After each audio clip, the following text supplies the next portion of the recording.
Story time tayo kasi pinapapainom ko ng gamot si Hop kagabi. Tapos, hindi ko akalain itong Coamoxiclav na ibibigay kay Hop. Powder pala. Akala ko ready to give ko lang sa kanya. Tapos, tinignan ko instructions dito, tapos sa pamphlet, wala akong makita. Ayan, paano ba to? Tapos, buti na lang, ayan, sumagot kanina yung BL, Vetlin. Kasi, ayun nga, nakita ko to kagabi, 8 o'clock na, so sarado na sila. Nag-try ako mag-text, walang sumagot kasi obviously, wala na, sarado na sila.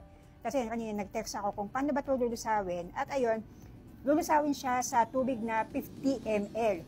At buti na lang nakita ko itong baso ng Makati Med. Ay, hinugasan ko yan na malinis yan. So, 50 ml ng tubig ang ilalagay ko dito sa Coamoxiclav. At ayan, maglalagay ako ng mineral water, distilled water, basta malinis na water. So, 50 ml ang ilalagay. 30, ano ba ito? 30, 40, 50. Ayan.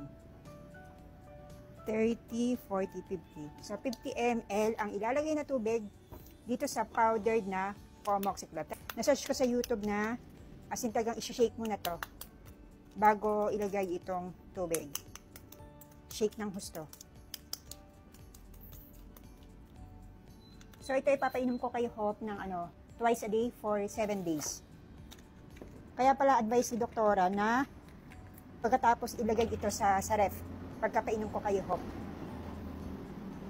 Mabuksan. So, ayan, titingnan ko eye level. Sana tama ginagawa ko, no? 30, 40, 50. Tapos, ayan, ilagay na natin. Nabuksan ko na.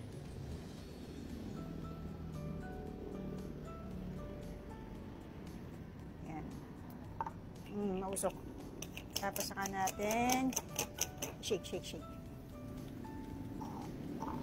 Tapos, ang bibigay ko kay Hope ay 2.6 ml. 2.6 ml. Gamit itong syringe twice a day. Tapos, ito ilalagay ko sa ref. Pagkatapos kong ipainom si Hope ng Coamoxiclav. So, ganun lang. So, ito si Hope, awa ng Diyos, nakakapag-adjust na dito sa kanyang cone. Yung nga lang, kanina, Diyos ko po, natanggal ang kanyang cone, pati ang kanyang tali. Oh, no! Kaya, obviously, nakamot na naman niya kanyang sugat. Kaya binalik ko yung cone sa ulo niya.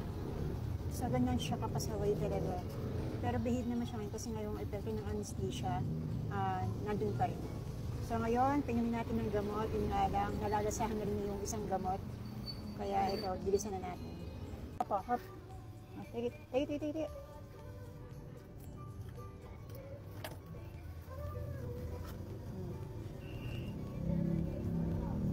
Lasa to.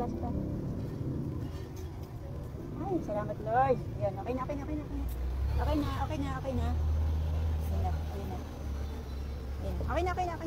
Sige na, okay na, huwag ka na bumaba. Okay na. Sige na. Mababa na naman. Ayan po si Hop. Second day, pagkatapos niyang ipakapon. Ayun. So, behave naman siya. At dito siya mas komportable, dito sa lupa. Kaya ayoko na siyang ilipat dito sa semento. Kasi mas komportable siya dito. Ayoko namang mahirapan palalo yung kanyang pakiramdam. So, ayan.